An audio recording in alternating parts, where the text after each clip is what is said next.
The Washington Elementary School District Human Resources Department presents an overview of sexual harassment policies and regulations. Please note that some sections will require a mouse be used to advance the presentation. Meet John. John and his coworkers enjoy spending their afternoon breaks together, talking sports and telling jokes. Man, those guys have some funny jokes. And one day John hears one that he thinks will top them all. He's really excited to share it, but when he does, some of the guys just don't seem to find it funny. Jane's friends always compliment her on her sense of humor. She loves going out to happy hour and entertaining them.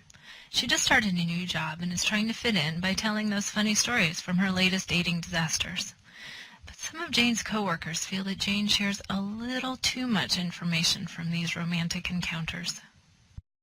Whether sexual harassment is intentional or unintentional, it violates individual civil rights and is not tolerated by the district. That is why it is so important for each employee to understand the policy. By the end of this presentation, you should know the district's official policy on sexual harassment, the legal background of the policy, how to avoid and prevent sexual harassment, and how to report it if it does happen. Washington Elementary School District is an equal opportunity employer. This means that all individuals associated with the district are expected to conduct themselves at all times so as to provide a working and educational atmosphere free from discrimination and harassment. What's discrimination? It means to treat someone differently because of the group, class, or category to which they belong. These categories include age, race, religion, and gender. What's harassment?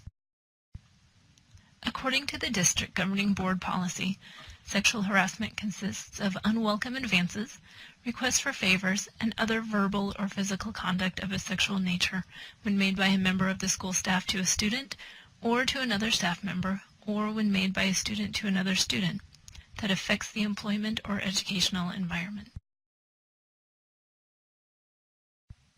The district's policy is based on federal law.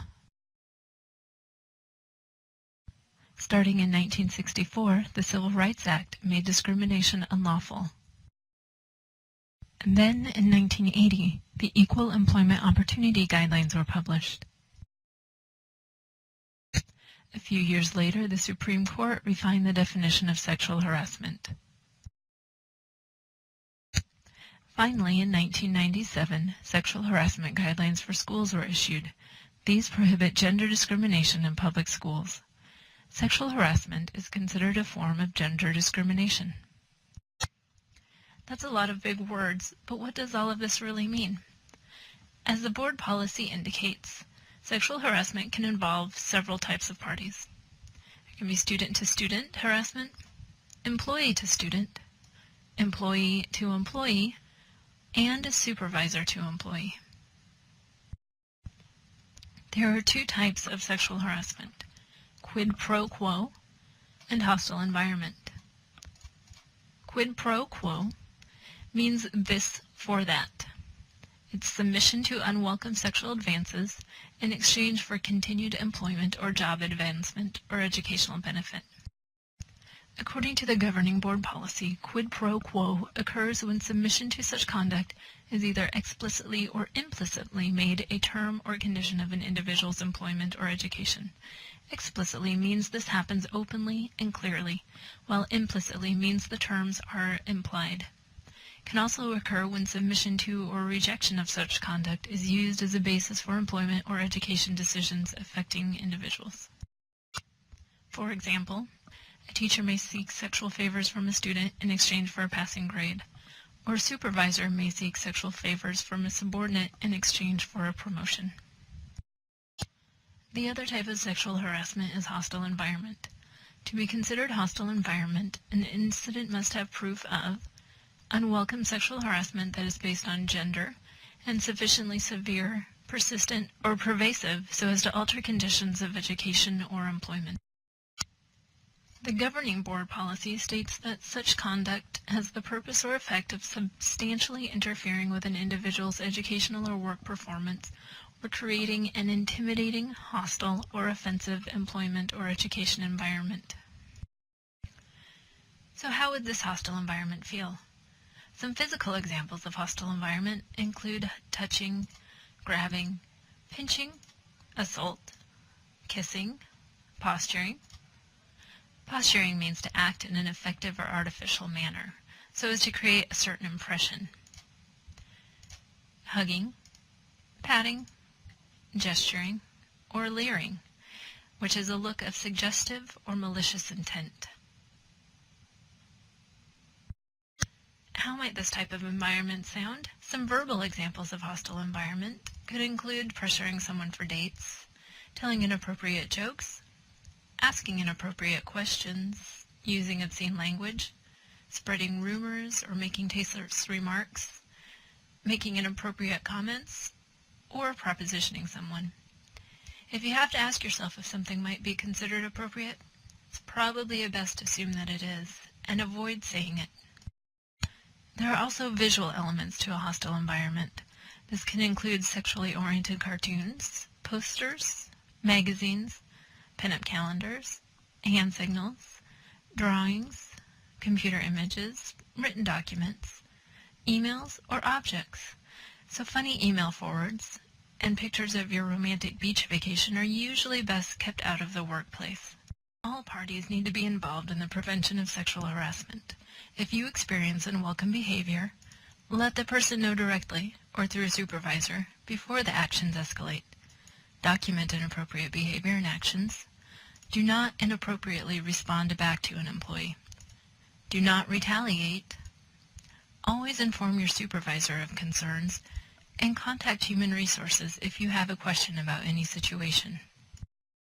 Employees can also prevent sexual harassment by participating in annual training, not discussing sexual relationships, and avoiding the physical, verbal, and visual examples discussed earlier.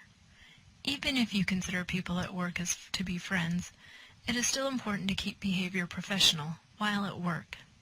Ask yourself, do I treat people I work with as equals? Do I say things about protected groups that I would not say in their presence? Would I appreciate the comments to me if they were made? Would I want what I say to be told to my supervisor? Work groups should also hold each other accountable. So speak up and end a discussion that is becoming offensive. In order to prevent sexual harassment, it's important that incidents can be reported without fear of retaliation. Retaliation is the act of taking revenge against someone who reported sexual harassment.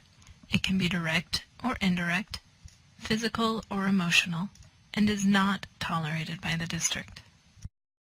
Legally, and in compliance with board policy, any person who is subject to sexual harassment or who knows of the occurrence of such is obligated to report it. Schools can be liable for failing to stop harassment involving a student, and employers can be liable if they do not take all claims seriously and act promptly, reporting incidents and taking disciplinary action if appropriate. How do you make a report? Complete a complaint form, inform your supervisor, and contact the district's compliance officer. All attempts will be made regarding confidentiality, but if the HR director needs to speak with the person doing the offending or needs to complete an investigation, then some level of confidentiality will be lost. Supervisors have an important role in prevention. They are expected to take reports seriously, act promptly, follow governing board policies, maintain confidentiality, notify the district compliance officer, and monitor situations for retaliation. In conclusion, if you believe sexual harassment is occurring, immediately notify a supervisor and district legal counsel. Washington Elementary School District does not tolerate sexual harassment. The official district policies and regulations which have been referenced throughout this presentation can be found at this website. Thank you for participating in sexual harassment training from Washington Elementary School District's Human Resources Department. Please contact an HR representative if you have any questions. Now that you have completed this training, please let us know. See your department supervisor or school office manager for instructions on completing an acknowledgement form.